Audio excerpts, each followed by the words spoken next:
Joe Burrow has firmly established himself as one of the top quarterbacks in the NFL. Since entering the league, he's put up elite numbers, carried the Bengals to heights they hadn't seen in decades, and even taken down Patrick Mahomes in the playoffs. Something quarterbacks like Josh Allen and Lamar Jackson, who are often ranked ahead of him, haven't been able to do. If the entire NFL held a redraft today, Burrow would almost certainly be a top 3 pick by nearly every front office. And yet, despite having a franchise quarterback that most teams could only dream of, the Bengals have managed to squander much of his prime. Outside of a brief window where they were legitimate Super Bowl contenders, Cincinnati has slipped back into inconsistency, struggling to just stay in the playoff picture or even relevant at all. So how does a team waste a quarterback this good? What decisions have brought the Bengals to this point? And more importantly, is there still time for them to fix it before it's too late?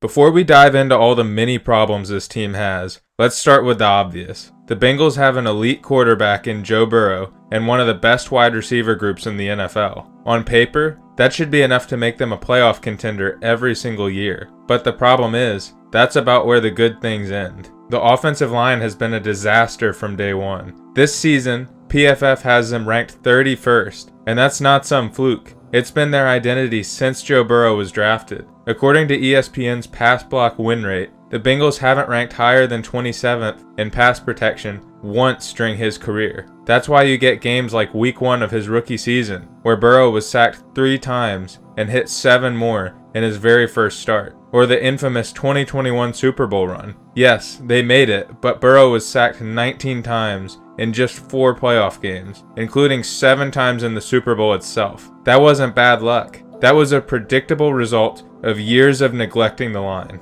And if the offensive line is bad, the defense has been just as much of a problem. This year, they're giving up 29.8 points per game, which ranks 27th in the league. But this is nothing new. They gave up 25 points per game last year, 23 the year before that, and the trend always ends the same. Shootouts where Burrow has to put up 30 or more points just to keep them in the game. Look back at 2022 against the Browns. Burrow threw for over 280 yards and 2 touchdowns, but the defense gave up 440 total yards in a blowout loss. Or 2023 against the Texans, where Burrow led a furious comeback, but the defense let CJ Stroud carve them up for 356 yards, and the Bengals lost 30-27 at the buzzer. To put it in perspective, look at Lamar Jackson and the Ravens this year. They've stumbled out to a 1-3 start, largely because of how unreliable their defense has been.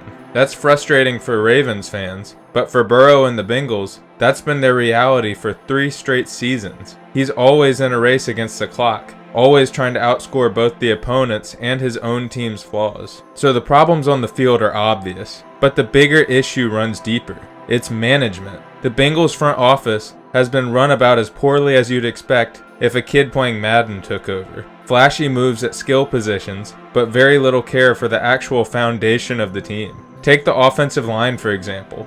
Joe Burrow has been in Cincinnati since 2020, and every single year since his rookie season, experts, analysts, and fans have said the same thing: protect him. And yet, the Bengals have never truly invested the way they needed to. Sure, they've thrown a signing here or a mid-round draft pick there, but nothing close to the kind of overhaul a franchise quarterback demands. Instead of locking down proven veterans or consistently using premium draft capital on linemen, they've patched holes with stopgap. That's why just over 5 years into his career, Burrow has already been sacked 201 times, second most of any quarterback since 2020, trailing only Russell Wilson. The front office can't pretend it isn't obvious. The numbers speak for themselves. Meanwhile, their priorities have been questionable at best.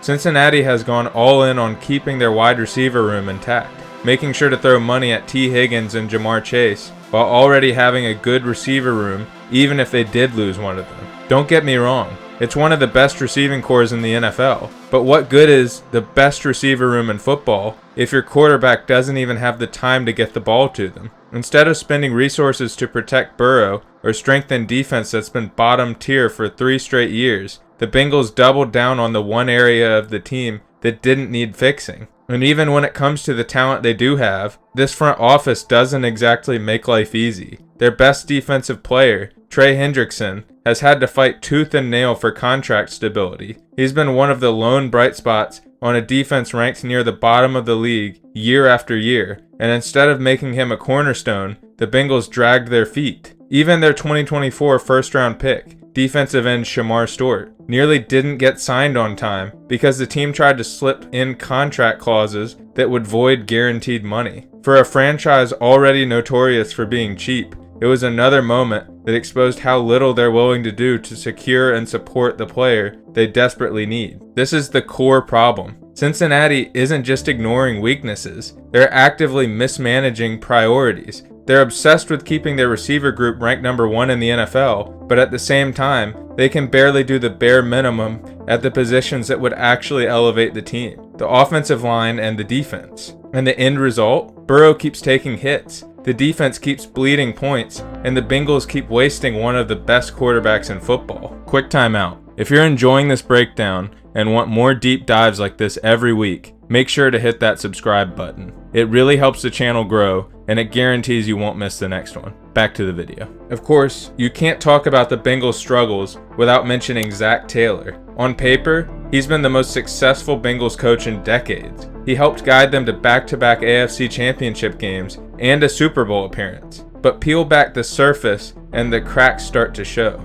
Taylor's offenses have been heavily criticized for being predictable and overly reliant on Burrow's arm talent and the receivers winning one-on-one matchups. Instead of building a scheme that protects Burrow or schemes around weaknesses, it often feels like they're just hoping he bails them out. That's why when Burrow has been hurt, like he is now, or when he's not at full mobility, the entire offense stalls. A great coaching staff can adjust to injuries, but under Taylor, the Bengals have looked lost without Burrow playing Superman. Even with Burrow healthy, there are signs of stagnation. Their run game has rarely been consistent under Taylor, ranking near the bottom of the league multiple times, despite having Joe Mixon in his prime. Red zone play calling has also been questioned year after year, with far too many drives ending in field goals instead of touchdowns. And defensively, Taylor, as the head coach, hasn't done much to demand balance or accountability on that side of the ball. At some point, you have to wonder, is Zac Taylor really elevating the team, or is he simply riding the talent of Joe Burrow, Jamar Chase, and T. Higgins? Because right now, it feels like the Bengals' biggest wins have come from Burrow's brilliance, not from a system that maximizes every player on the roster. So can the Bengals still salvage this? Absolutely, but only if they're willing to make real changes. Joe Burrow is still in his prime. He's one of the most talented quarterbacks in the league, and with elite receivers like Jamar Chase and T. Higgins, the foundation for a championship roster is right there. But right now, the coaching staff and front office are wasting it. The offensive line has been ignored for too long. The defense keeps getting thinner, and Zac Taylor's scheme has shown little growth. If Cincinnati wants to return to contender status, they can't just keep hoping Burrow will erase all of their problems. They need to commit to protecting him, building a balanced roster, and holding the coaching staff to a higher standard. If they don't, then Joe Burrow's career risks becoming one of the biggest what-ifs in NFL history. A superstar quarterback trapped by an organization too stubborn or too short-sighted to truly support him. The clock is ticking, and the Bengals have a choice to make. Either evolve into a team worthy of Burrow's talent, or watch their window close before it ever really opened.